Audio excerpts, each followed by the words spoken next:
Hi friends, welcome to Prasanna's kitchen. Friends, మీరు చూస్తున్నది నిమ్మకాయ నిల్వ పచ్చడి అండి. నేను ఫస్ట్ టైం పెట్టాను. కేవలం 10 కాయలతో నేను ఈ నిల్వ పచ్చడి పెట్టానండి. ఈ పచ్చడి నేను మా అక్క దగ్గర నేర్చుకున్నానండి. కొద్దిగా నేను భయపడ్డాను, ఎలా కుదురుతుందో లేదో, ఈ పచ్చడి ఏమైనా ఖరాబ్ అవుతుందేమో అనుకున్నాను. అయినప్పటికీ మా అక్క చెప్పిన కొలతల ప్రకారంగా నేను ఈ నిమ్మకాయ పచ్చడి పెట్టాను, సక్సెస్ అయ్యాను. ఇప్పుడు నేను 10 నిమ్మకాయలతో పచ్చడి చేశానంటున్నాను కదా. 10 నిమ్మకాయలు శుభ్రంగా కడిగి ఈ విధంగా తడి లేకుండా గుడ్డతో తుడిచిపెట్టుకోవాలండి.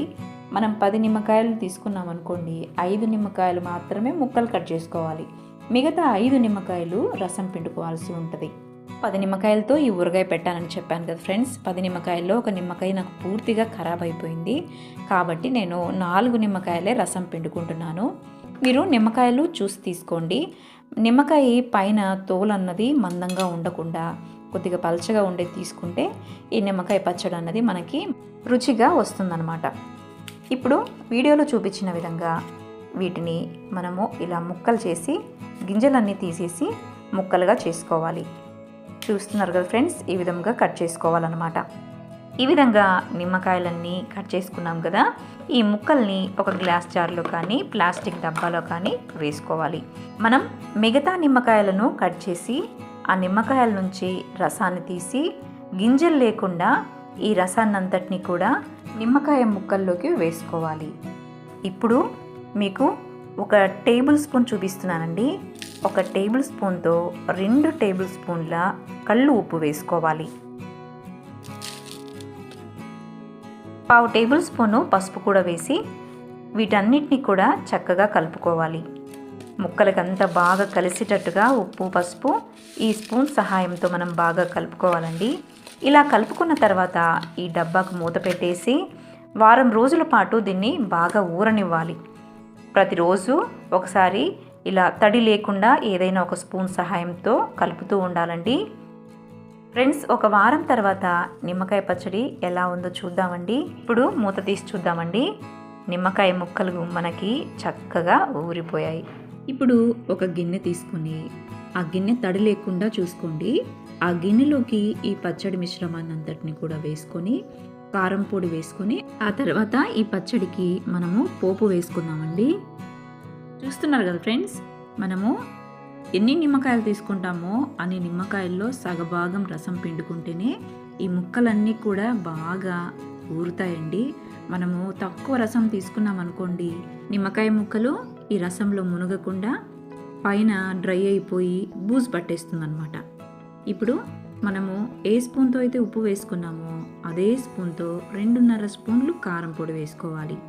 మీరు కారం ఎంత తినగలుగుతారో అంత వేసుకోండి. నేనైతే కరెక్ట్గా 2.5 స్పూన్లు వేసుకుంటున్నాను. ఆ తర్వాత 1/2 టేబుల్ స్పూను మెంతి పొడి అండి. మెంతుల్ని కొద్దిగా ఎండలో ఆరబెట్టి మెత్తగా మిక్సీకి పట్టుకొని ఇందులో వేసేసుకున్నాను. ఈ మిశ్రమాన్ని అంతటిని కూడా చక్కగా కలుపుకోవాలి. ఇలా బాగా కలుపుకున్న తర్వాత ఇప్పుడు ఈ పచ్చడికి మనము పోపు వేసుకుందామండి. స్టవ్ వెలిగించుకొని 2 టేబుల్ స్పూన్ల ఆయిల్ వేసుకున్నాను. ఆ తర్వాత 1/2 టీ స్పూన్ జీలకర్ర, 1/2 టీ స్పూన్ ఆవాలు వేసుకున్నానండి. ఆ తర్వాత ఒక చిన్న వెల్లుల్లిపాయ గడ్డ అండి, ఆ మొత్తం వేసేసాను నేను. దగ్గర 20 వెల్లుల్లిపాయల దాకా ఉండొచ్చు అవి. ఆ తర్వాత కొద్దిగా కరివేపాకు వేసుకుని ఇక స్టవ్ ఆపేయండి. స్టవ్ ఆపేసుకున్న తర్వాత ఈ యొక్క పోపు మిశ్రమం అంతా కూడా పూర్తిగా చల్లారనివ్వాలి. పూర్తిగా చల్లారిన తర్వాతనే మనము ఆ పచ్చడిలోకి కలుపుకోవాలండి. వేడిగా ఉండకూడదు అసలు.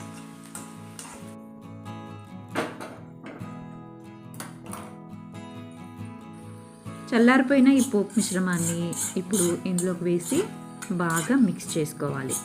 అంతే, ఎంతో రుచికరమైనటువంటి నిమ్మకాయ నిల్వ పచ్చడి రెడీ అయిపోయిందండి. చాలా అంటే చాలా రుచిగా ఉంటుంది ఫ్రెండ్స్. మీరు కూడా ఫస్ట్ టైం చేస్తే మాత్రం నాలాగానే ఒక 10 నిమ్మకాయలు లేదా ఒక 20 నిమ్మకాయలు పెట్టుకొని చేసుకోండి. ఓకే ఫ్రెండ్స్, నిమ్మకాయ పచ్చడి నచ్చిందా? నచ్చితే మీరు కూడా ఇంట్లో ట్రై చేయండి. మీకు ఎలా వచ్చిందో నాకు కామెంట్ సెక్షన్లో తెలియచేయండి. ఈ పచ్చడి మిశ్రమాన్ని చక్కగా ఇలా కలుపుకున్న తర్వాత ఇప్పుడు ఏదైనా ఒక గాజు సీసాలో కానీ ప్లాస్టిక్ డబ్బాలో కానీ స్టోర్ చేసుకోవచ్చు. ఇక నేను ఒక గాజు సీసాలో ఈ నిమ్మకాయ నిల్వ పచ్చడిని స్టోర్ చేసుకుంటున్నానండి. ఈ నిమ్మకాయ పచ్చడి దగ్గర సంవత్సరం వరకు బయట ఉన్నా కూడా మనకేం పాడవదండి. అయినా మన భ్రమగాని సంవత్సరము 6 నెలల వరకు మన ఇంట్లో వాళ్ళు ఉంచుతారా? ఒక వారానికి ఈ సీసా అంతటిని కూడా ఖాళీ చేసిస్తారు. ఓకే ఫ్రెండ్స్, వీడియో నచ్చిందా? నచ్చితే లైక్ చేయండి, షేర్ చేయండి, సబ్స్క్రైబ్ చేసుకోండి.